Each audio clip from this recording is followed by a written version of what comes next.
Hello friends, ഞാൻ ഇന്ന് ചെറുകുന്ന് വന്നിട്ടാണേ ഉള്ളത്. ചെറുകുന്ന് അമ്പലപ്പുറത്ത്, എൻ്റെ സ്വന്തം നാടാണ് കേട്ടോ ഇത്. തിരുവോണ ദിനത്തിൽ ഇവിടെ രാവിലെ മുതലേ പരിപാടി ഉണ്ടാവും കേട്ടോ. എല്ലാവരും പണിയൊക്കെ കഴിഞ്ഞ് ഉച്ചയ്ക്ക് ശേഷം അമ്മമാരും മക്കളും എല്ലാവരും ഇവിടെ തന്നെയാണ് ഉണ്ടാവുക. രാവിലെ മുതലേ കുട്ടികളെല്ലാവരും ഉണ്ടാവും, മുതിർന്നവരും എല്ലാവരുമായിട്ട് ഒത്തുചേരുന്ന ഒരു നല്ലൊരു ദിവസമാണ് ഈ ഓണത്തിൻ്റെ അന്ന്. അന്ന് വൈകുന്നേരം 5 മണിയാകുമ്പോൾ പില്ലോ ഫൈറ്റിംഗ് ഉണ്ട്. അത് കാണാൻ എല്ലാ ജനങ്ങളും വരും കേട്ടോ. ഈ അടുത്തുള്ള നാട്ടുകാരെല്ലാവരും വരും. അമ്പലപ്പുറത്തുള്ളവർ മാത്രമല്ല പങ്കെടുക്കുക, അടുത്തുള്ള നാട്ടിലുള്ളവരും വരുന്നുണ്ട്. കണ്ടിരിക്കാൻ നല്ലൊരു ആവേശമുള്ള ഒരു പരിപാടി തന്നെയാണ് കേട്ടോ ഈ പില്ലോ ഫൈറ്റിങ്. അതുകൊണ്ട് തന്നെ ഞാൻ കണ്ണാടിപ്പറമ്പിൽ നിന്നും ഉച്ചയ്ക്ക് ശേഷം ചെറുകുന്നിലേക്ക് വന്നു. അപ്പോൾ നമുക്കിനി പരിപാടി കാണാം കേട്ടോ.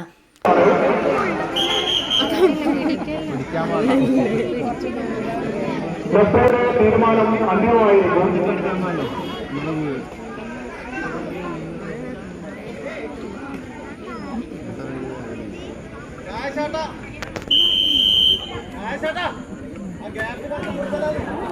ആ ഗ്യാപ്പ് കൂടുതലാണ്.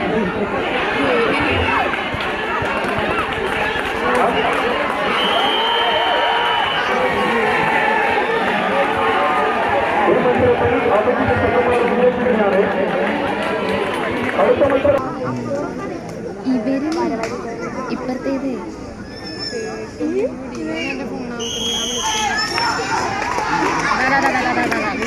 പറയണ്ടോ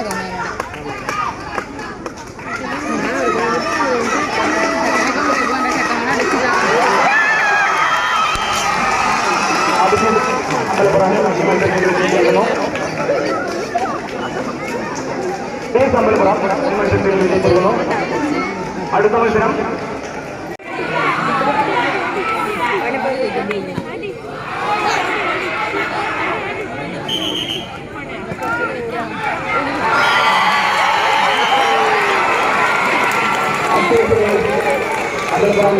തോടിൻ്റെ നടുവിലായതുകൊണ്ട് തന്നെ ഇരുവശത്തും ആൾക്കാർക്ക് നിന്ന് കാണാനും കൂടി പറ്റും. നമ്മളിവിടെ ഒരു പാലമുണ്ട്, ആ പാലത്തിൻ്റെ ഇടയ്ക്കാണ് ഞാനും എൻ്റെ മക്കളും നിന്നിട്ടുള്ളത്. ഒരുപാട് കുട്ടികളും എല്ലാവരും ഉണ്ടായിന് കേട്ടോ. നല്ല രസമാണ് കാണാൻ. ഇന്ന് രാവിലെ മുതലേ പരിപാടി, ഓരോരോ കലാപരിപാടികൾ ഉണ്ടായിന്. കുട്ടികളതാണ് രാവിലെ മുതലേ ഉണ്ടായത്. ഉച്ചയ്ക്ക് ശേഷം അമ്മമാരതും വലിയ മുതിർന്നവരെ പരിപാടിയാണ്. പില്ലോ ഫൈറ്റിങ് കഴിഞ്ഞപാട് പിന്നെ വരുന്ന പരിപാടി എന്ന് പറയുന്നത് അംഗൻവാടി കുട്ടികളുടെ പരിപാടിയാണ്. കുഞ്ഞുമക്കളുടെ ഡാൻസും പാട്ടും അതെല്ലാം കണ്ടിരുന്ന് നേരം ഏകദേശം പോകുന്നത് അറിയേയില്ല. പിന്നെ ഒരു 9:30 ആകുമ്പോഴത്തേക്ക് 9:30 ആ ടൈം ആകുമ്പോഴത്തേക്ക് ഗാനമേളയും കൂടി ഉണ്ട്. അതും കൂടി കഴിഞ്ഞാലാണ് നമ്മളെ തിരുവോണം ഗംഭീരമായിട്ട് കഴിയുന്നത്. ഇങ്ങനെ തന്നെയാണ് എല്ലാ വർഷവും ഓണത്തിൻ്റെ ദിവസം ഉണ്ടാവല് ഈ അമ്പലപ്പുറം നാട്ടിൽ. അമ്പലപ്പുറം നാട്ടിലുള്ളവർക്ക് എല്ലാവർക്കും അറിയാം എത്ര സൂപ്പറായിട്ടാണ് ഈ ഒരു ദിവസം കടന്നു പോകുന്നത് എന്ന്.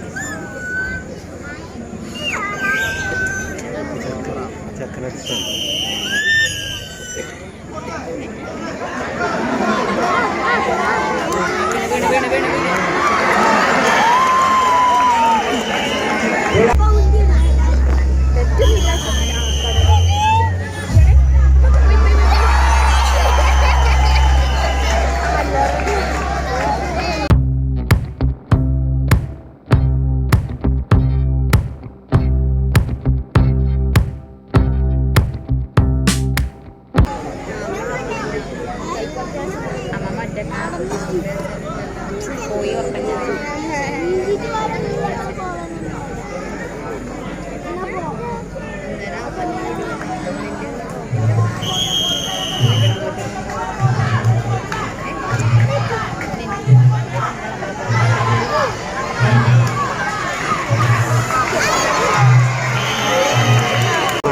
വേഗം ഇറങ്ങുവാനേ.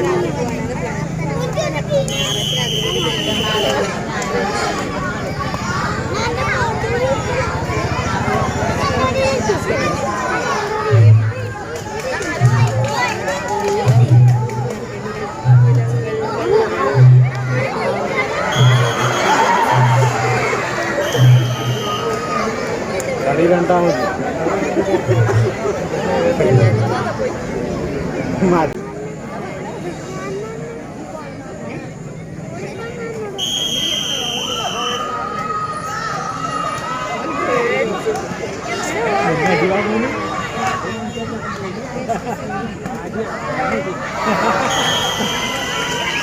അടുത്ത വിജയിച്ചിരിക്കുന്നു.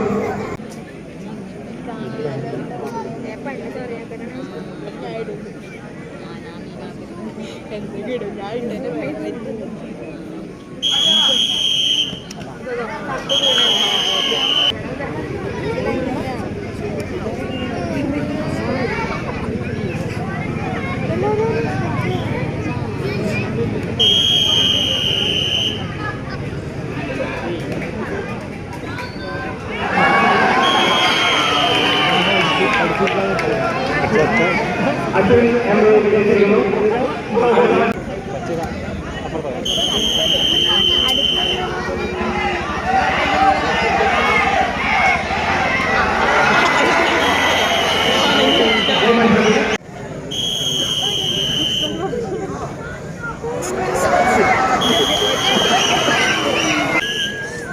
സമയബന്ധിതമായി പരിപാടി അവസാനിക്കുന്നതിന് വേണ്ടി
അപ്പോൾ ഇന്നത്തെ വീഡിയോ ഇത്രയേ ഉള്ളൂ. ഇഷ്ടമാണെങ്കിൽ എല്ലാവരും ഒന്ന് ലൈക്കും സബ്സ്ക്രൈബും ചെയ്യണേ.